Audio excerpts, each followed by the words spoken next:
The recent shooting of 2 National Guard soldiers in Washington, D.C. has the immigration world in an uproar, and it has triggered one of the most extreme reactions from immigration officials and the administration that we have ever seen. Within hours of the shooting, the president and federal agencies began posting extreme messages blaming immigrants as a whole. And the tone that they are using is a clear warning that everything in immigration is about to change. I'm going to explain what happened, what was said, and what it likely means for your immigration case under this administration. This is a big deal and could potentially affect every foreign-born person inside the United States, including those who are green card holders as well as naturalized citizens. So what has happened that has the Trump administration so worked up? On Wednesday, November 26th, a tragic shooting occurred in Washington, D.C. near the White House. An Afghan national approached 2 National Guard soldiers and opened fire. One of the soldiers died at the scene and the other was taken to the hospital with critical injuries. Police later shot the suspect, who was taken into custody. The Trump administration was quick to blame Biden for this tragedy, even though this man's political asylum was granted in just April of this year underneath the Trump administration, and the National Guard soldiers were deployed to D.C. underneath Trump's orders. So every part of the situation results from a decision made by Trump, but that is not stopping him from trying to blame everyone else, including every immigrant, as you will soon hear about. After the shooting, Trump quickly took to Truth Social and posted a long, rambling statement attacking Biden, Ilhan Omar, Somalians, Tim Walz, and all 53 million foreign-born people living in the U.S. The post is too long for me to read here, but I'll post it on the screen so you can pause and have a read. It doesn't really make much sense, especially when you look at the facts, but it has set the tone for everything that has come afterwards. The next day, he followed it up with another post, this time with a racist dig at Afghans, implying that people from this country would consider a coffee maker to be witchcraft. Then DHS jumped in, reposting a tweet from their spokesperson announcing that the president was suspending the entry of all Afghan nationals. In the same statement, they also revealed that USCIS is now conducting a rigorous re-examination of every green card issued to immigrants from the 19 countries listed in Trump's travel ban. Those 19 countries, which I'm going to put on the screen for you here, are now back underneath blanket suspicion, regardless of how long someone has lived here or how strong their case was. And Trump did not stop just there. In his Thanksgiving rant, he also said that he plans to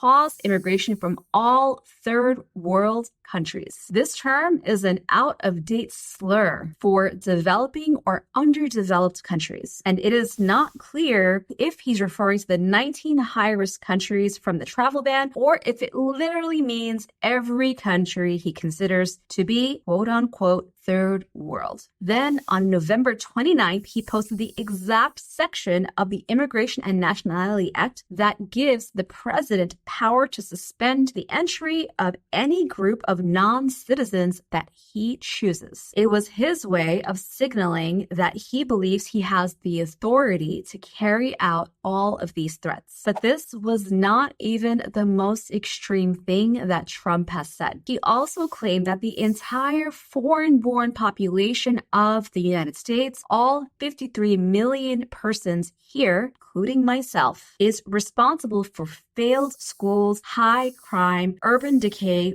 overcrowded hospitals, housing shortages, and large deficits. That 52 million includes green card holders, international students, work visa holders, and even naturalized citizens. He was not talking about undocumented immigrants. He was talking about everyone who was not born here. So when you look at all of this together, you can see exactly what the Trump administration is doing. They're using one isolated incident by one individual who likely has mental illness to justify a massive escalation of their anti-immigration agenda. They want to paint all immigrants as a threat, and they are saying it out loud. Even Stephen Miller has talked about the descendants of foreign-born nationals as not fitting into the US. And if this sounds dramatic, don't just take my word for it. DHS literally retweeted the end of Trump's rant with the phrase, "This is a fight for Western civilization." And shortly after, they posted another message, "Re-immigration now." That tells you everything you need to know about this administration, their intentions, their stance, their beliefs, and where it thinks that this country should be headed. Every immigrant needs to pay close attention. In fact, every American needs to pay close attention. Real quick, even though this is not good news, please be sure to hit the like button and subscribe to my channel. Doing so makes sure that more people can get the news that they need, and it will make sure that you see more videos like mine in the future. So what new immigration policies will the Trump administration use to justify this tragedy and to end immigration? And what does it mean for your immigration case? Here's what we already know that the Trump administration is moving toward. They're trying to completely stop migration from Afghanistan and potentially every other country that they consider to be third world. They have announced a rigorous re-examination of every green card issued over the past several years from every immigrant from the 19 high-risk countries on Trump's travel ban list, meaning people who thought their case was finished and they were safe and free may be thrown back into review. They are stopping all asylum decisions until they can ensure that every alien is vetted, screened to the maximum degree possible, which in practice likely means that they will delay or freeze asylum approvals for as long as they can get away with it. They have said that they will heavily weigh country risk as a negative factor when deciding immigration benefits, which means that if you are from one of the 19 high-risk countries, they are much more likely to deny your case or block you from coming into the United States at all. It also means that if you are likely a green card holder or a visa holder who travels back to visit family in any of these countries, you could face extra scrutiny, delays, or even accusations that you are now too risky to be allowed back in. Trump has also said that anyone who is not a net asset to the United States or is incapable of loving our country will be removed, which is vague on purpose, but clearly aims at people who use public benefits or who criticize his administration or Israel. And then there is the phrase reverse migration. Trump has said that only reverse migration can cure this situation. As if immigration itself were a disease in the United States that even needs to be cured. And just like I mentioned, the DHS Twitter account reposted his call for reverse migration, telling Americans to join the fight for Western civilization. Manifest destiny. Here we come. Then shortly after, they posted another message. The stakes have never been higher and the goal has never been more clear. Re-migration now. Both of those terms, reverse migration and re-migration, don't just mean more deportations. They come straight out of far-right and white nationalist movements, especially in Europe, where they are used to describe removing people who quote unquote do not belong here, even if they are legal residents or citizens. And when you combine that with Trump's Thanksgiving post blaming all 52 million foreign-born people for failed schools, high crime, urban decay, overcrowded hospitals, housing shortages, and large deficits, it is not a stretch to assume that he is calling for immigration policies to keep the United States a white majority. He even went so far as to post a graph on Truth Social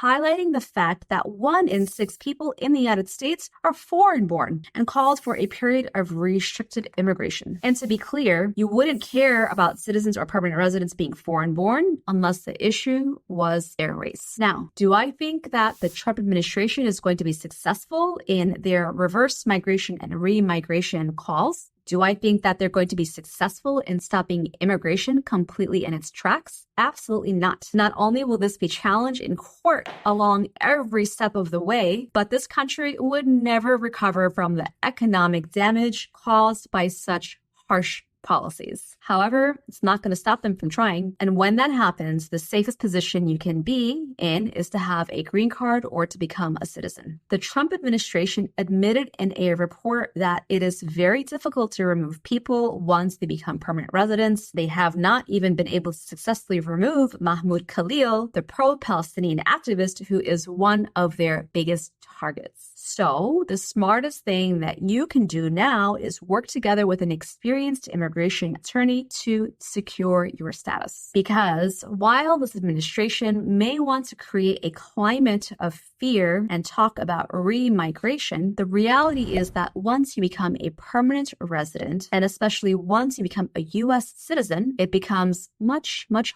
harder for them to touch you. And no matter how much they want to re-migrate millions of immigrants out of the country, mass removal of green card holders and naturalized citizens simply is not going to happen. My name is Moumita Rahman, and I have been practicing immigration law for the past 15 years. If you would like my help on your case, you can give me a call and schedule a case evaluation at 212-248-7907 unless you voted for this crap. We are based in New York, and we serve clients all across the United States. Now, if you are worried about how far this administration is willing to go, then you need to go watch my other video about the new DHS travel rule that takes effect this month. This one affects every immigrant, green card holders, visa holders, and anyone who is not a U.S. citizen, because the government is building a billion-dollar system that will track, analyze, and report every movement you make. I break down how this new surveillance system works, the hidden risks that most people don't know about, and what you need to do before you travel so your immigration status stays put. I'll include a link to that video here. Click now, and I'll see you there.